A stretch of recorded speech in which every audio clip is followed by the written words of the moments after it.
Thank you, Mr Deputy Speaker. Approximately 2.4 million Australians smoke cigarettes daily, and it has been estimated that 2 out of every 3 smokers will die prematurely due to their smoking. Given these stark figures, reducing the number of Australians who smoke is one of the nation's most important public health objectives. This committee has spent close to a year examining whether e-cigarettes could assist in meeting that objective. The Standing Committee on Health, Aged Care and Sport has a long history of delivering consensus and bipartisan reports.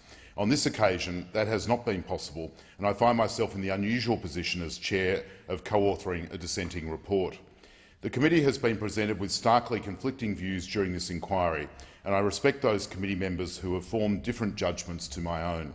I do, however, disagree with the conclusions reached by the majority of my colleagues.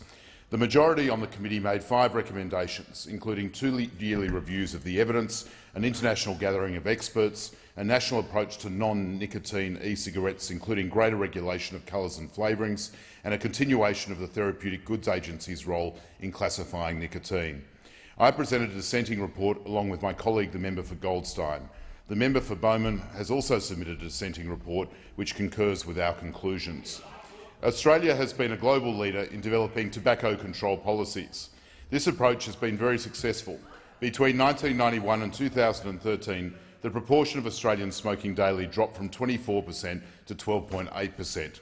In recent years, however, progress has stalled, with the daily smoking rate only dropping from 12.8% to 12.2% between 2013 and 2016. It is highly unlikely Australia will reach its 2018 target of reducing smoking to 10% of the population. In these circumstances, a new approach is needed for those smokers who have been unable to quit smoking using the assistance currently available. We need another weapon in the arsenal. That's why our dissenting report recommends that e-cigarettes containing nicotine should be made legal. We know that nicotine is highly addictive. Quitting is hard, and many smokers have unsuccessfully tried repeatedly. Based on the evidence presented to the committee, e-cigarettes may be an answer for many of these people. While the evidence base regarding e-cigarettes is still emerging, there are clear indications that e-cigarettes are significantly less harmful to human health than smoking tobacco cigarettes. If long-term smokers who have been unable to quit smoking tobacco cigarettes switch to e-cigarettes, thousands of lives could be saved. One medical researcher whom the committee met in New Zealand put the choice starkly. She said, "If a patient has earnestly tried existing ways of quitting but failed, then knowing the consequences of that patient continuing to smoke, how could a medical practitioner morally and ethically not recommend they consider e-cigarettes?" Despite the potential health gains, Australia's public health community has been resistant to the idea of making e-cigarettes legally available. This stands in contrast to many of their counterparts in the United Kingdom and New Zealand who gave evidence to the committee. Many members of our health community are concerned that legally available nicotine e-cigarettes may, by extension, make smoking attractive to young people. This is what is referred to as the gateway effect.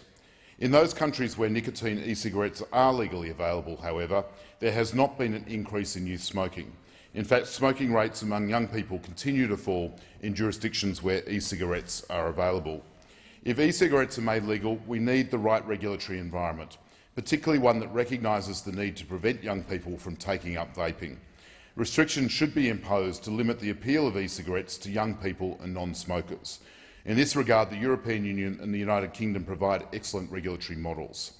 Mr Deputy Speaker, in conclusion, I would like to thank the organisations, agencies and individuals who participated in this inquiry, especially those individuals who shared their personal experiences using e-cigarettes. The committee also heard from witnesses from the United Kingdom and New Zealand, and I thank them for the insight they provided. Finally, I would like to thank my committee colleagues for the consideration of the evidence during what has been a difficult inquiry, and the committee staff for their work, which is always exceptionally professional. Mr Deputy Speaker, I commend the report and obviously the dissenting reports to the House.